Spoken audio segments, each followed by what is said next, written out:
Isana to hula hula hekutana hota hisa hura huna ikata hula hekunara amen. Women. The story of John 11 is for my sis. For my sis was also the Martha, and the other was Mary, was my Nikaya, the once then the sixth angel. She was Narita, which is Narita. She was the one with me when I went to save Loth. You know, Loth to warn them what's happening. So it was them. It was Narita, which is also my other sister. This is what I do, humans. I call you sister and brother because throughout incarnation I become your sister, you know. If you have the inks and you have disrespect me, you'll be, you know, humans, all that. So it was them. That time, it was for them to glorify their ark. To glorify their ark, which is Lazarus. You know, Lazarus. He was to then the 8 angels. 8 angels as he is the same Paul, 6th angel. You know, humans, passing of the thrones, this is what I say. We chained our names that no one can't, you know. When 6th angel, or also Paul, and Daniel, and David, it was 6th angel, which is, he was also the Lazarus, and also the Solomon. You know, humans? He was the Lazarus. Then, those times of Lazarus, he was 8. Until he becomes 8. Because it's this, when you call our names, we sent one, and then if that one that we sent can't do the work of God, we are the one you call. We are the one you call, and we are the one to ask from my ta. They ask from my ta, and then ta will send me the word, and then to that, processing, humans, you know, we do this processing. And to that, we sent you to save the other. You know, like Antea Mary Magdalene, you called her Magdalene. You know, humans? That time, she was saving the 6th angel, as this is the tribes does. When one son are down and they calls their ark, you called, you know, their ark, you called tribe. They sent one, and then one cannot go down. They sent the other, and if not, they comes to me. They comes to I, and that's when I go. You know, humans. That's what happened. It was for them to glorify Lazarus, the then 6th angel now, which is, I said, also David, Solomon, and also he was, in this end, the same Paul in the din. The same Paul in your psalm. You know, passing thrones, when one ark calls to the other in flesh, we heard that through tinnitus. Through tinnitus, humans. This is why I say, I call my sheep through by the inner. Not by visions, not by dreams.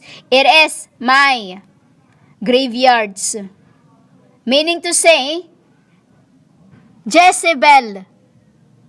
Why Jezebel? Because it was my offering bodies for the God. You know, for my the slain virgins. You know, humans, Jezebel meaning not real. Because I don't go in the body, just my temple to lead on like a robot to me. You know, humans? It's like a robot to me with its dust. Like you. You are just dust. You know, humans? You are just like a dust. You are just a dust. Without, no. Except those who have been hearing me because they have been pricking and then, you know, like opening up. It's like a bud. You are like a bud that, a seed. That since you started hearing my, you know, before I start preach, before I start my words, you hear me pray the heavenly prayer. That is to open you up. That is what I'm doing. I am planting seeds to you until it becomes a bud. That is when you'll feel me in your hearts. You know, humans, this is what I do. It's like, humans passing thrones. When you call the arcs through by tinnitus, we hear them. Like it's a quailing, squeal, teeth gritting. And when you numb your jaws, when you numb, N-U-M-B, your jaws, G-A-W-S, that is how you'll know that many angels are helping you called need. Many angels are being, humans. That is when the time too, when I started feeling all this until I realized, until he totally banged me on the wall to wake up. And he was true that the sixth angel is the one who is sent to me in this end, which as I went to the place where Father have lead us to meet for this end. Humans, it's not just many, but all of them. When you become sick and seeing numbers through hell, when you see numbers through your sufferings, and when you start like allergic reactions, when you knew you don't have that in the beginning, and then you wonder how you get that, humans, that is the call of the angels. That is the calls of the angels that you must work by. The first thing you do is fast. And then you follow. They love it when you walk on your feet. You walk on your feet all around everywhere, because this is what I do, humans. Before I was sent to the wilderness, every day I'm in the garden without any sleeper. 980 square meters, 980 square wa. I walk to it. I do I do my own lawn mowing the grass, cutting the grass. This is what I'm doing, cutting the grass in the humanity as well. Humans? That is how too you send the angels. That is how you send angels from what you have been, humans. You yourself have if you are a tribe, you yourself is an angel. You can make your own, from one, if you know how to send your other spirit to the others, the needy, you can. This is what this is what I have taught. When I said that on the cross, when I said to you, Father, I'm my spirit, I command, like that. I'm commanding my other spirits, humans, to look after. And when you hear somebody with this, when you feel this, all this I just said in your body, that is when you sent me, angel, to tell me what is happening. That is when you sent me. Meaning, that is when you call the Lord.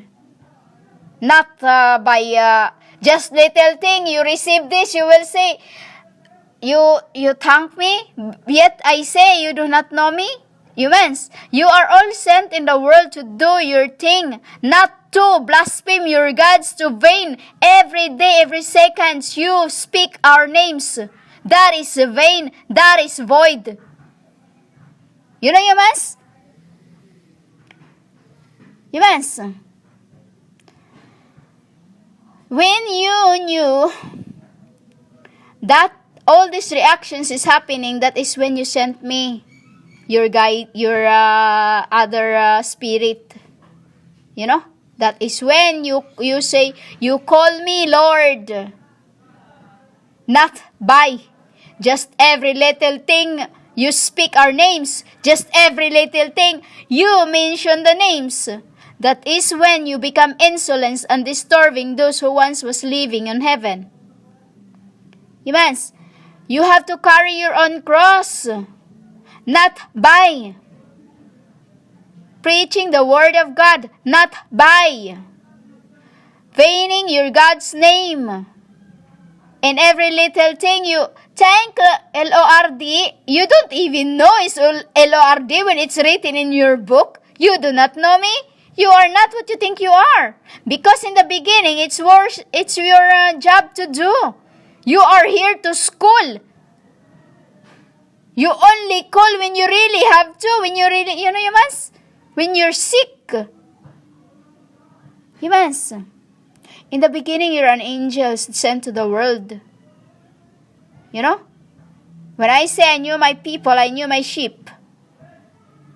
This is when I said to you, when I knew my sheep, that's when you should work your own thing, not just by calling your God's names in vain. Vaining, it's a void. You must. Disrespectful. You call the name of your God or your Lord. The name of your God. Once you are in a terrible, sight. Because that is when we hear you. It's like a medicine, humans. When you keep taking the same tablet when you're not really sick, but you take that, that does not work. So you change again. Still the same does not work. It will work for a day, but it won't work for a long time. Why? You're used to it. Your body is immune to the tablets. You know? That is the same as your Lord. We're immune to keep hearing you, Lord, Lord, Lord. We don't come near you. When you think we are near, we are far. You know, humans? Just example of the tablet you are taking every day, when you are not sick, but you think in your head you are sick, so you take it, and then it does not work. Because that's the same thing you keep doing, taking the same medicine, just like when you call your gods, when you vain their names, when you vain our names. Lord, Lord. This is I say.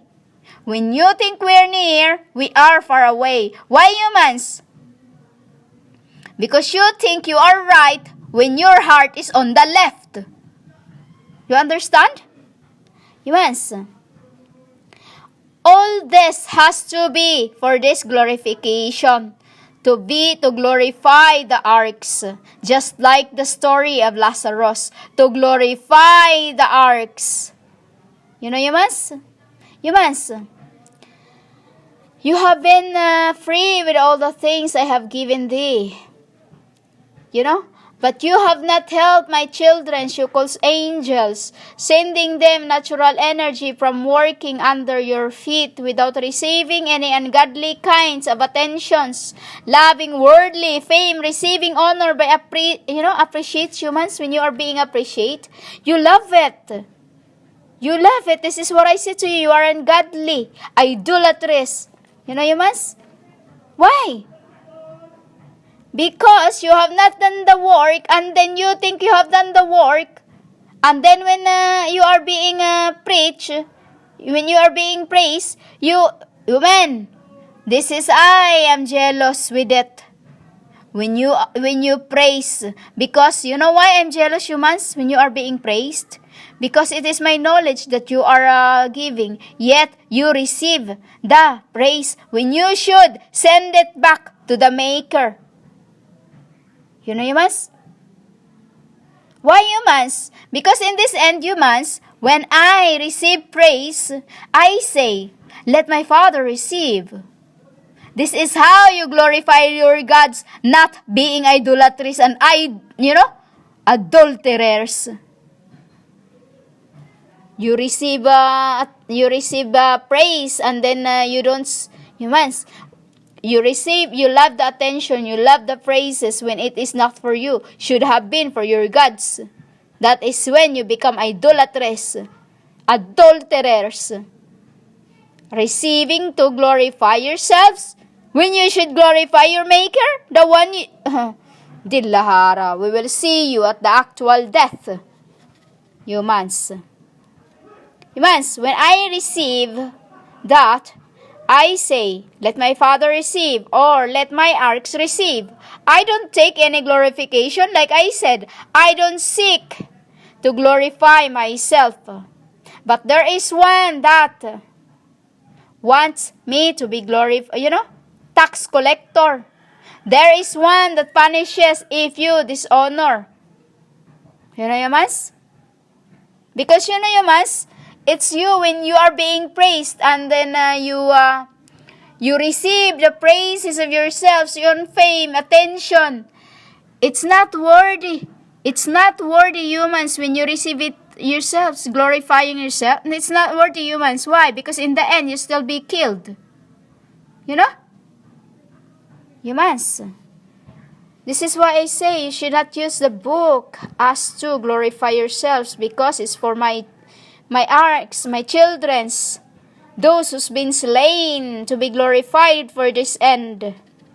Humans? Because humans, when I have received the truth, my truth, this truth, which is you cannot still, there's many that still not, you still think I'm just, it's all about this bride of Christ. Women, bride of Christ means, I know whatever is going to happen in the future, humans, it is I. The will of my Papa. The will of. Remember that, humans. Because bride of Christ means my death. Means, my death, humans. When I have received my truth, humans, after knowing all that, what I've been through, it is, since then, I'm not sleeping. Why I'm not sleeping? Because I was evolving and slowly finding out what I've been through life, past lives. And it is hell, humans. Sufferings, sorrows, grief. Humans, when I received my truth, that's when the time too I could literally see those behind. But in the beginning, I can only see your shadow, the shadows of the angels. Now I could literally speak to them. I could literally see. But still, they are aloof. Like they are not, because angels, humans, like me, humans, when you are around the humans, I cannot stand within you. Angels are that. They don't stand. They are aloof.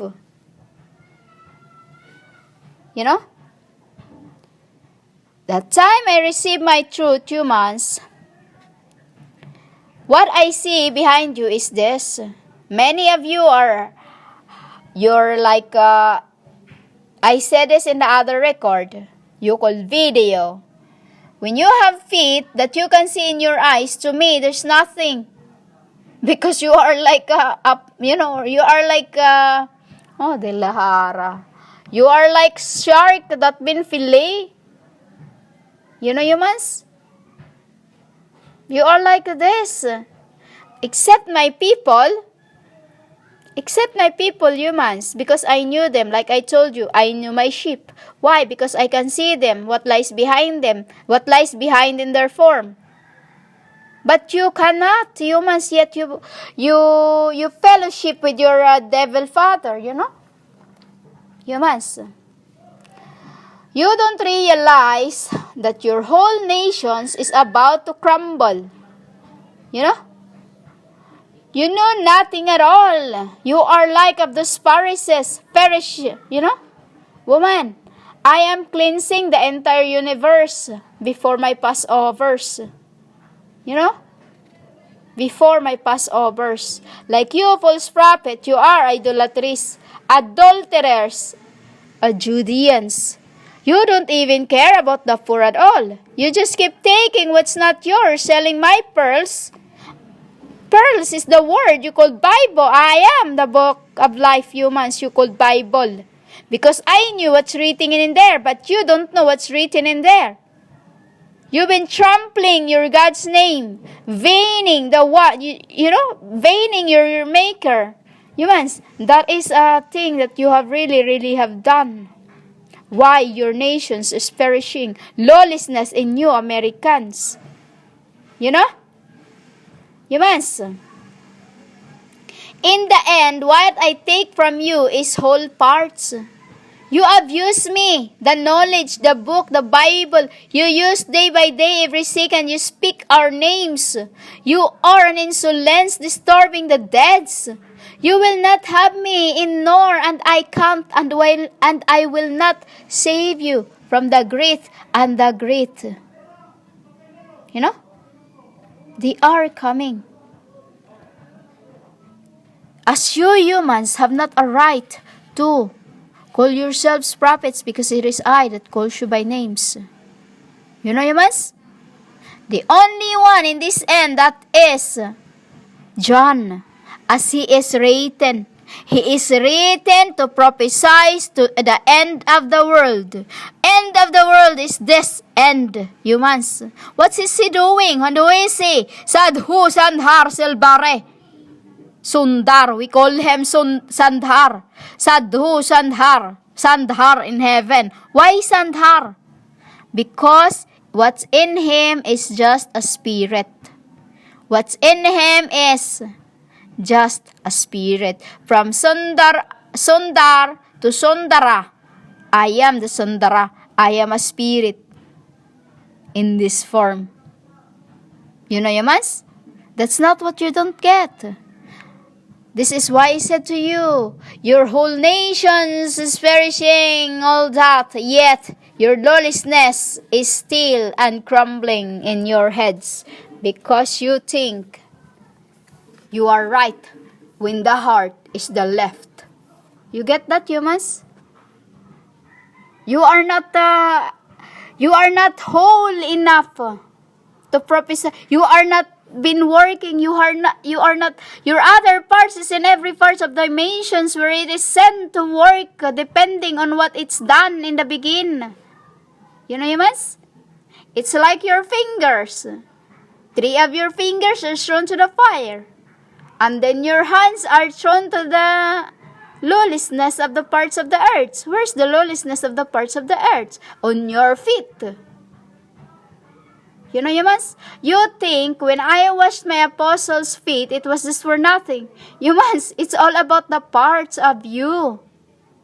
You know? It's all the parts of you that been thrown to the fire. And depending on its nations, you call body, of what it's done throughout your inks.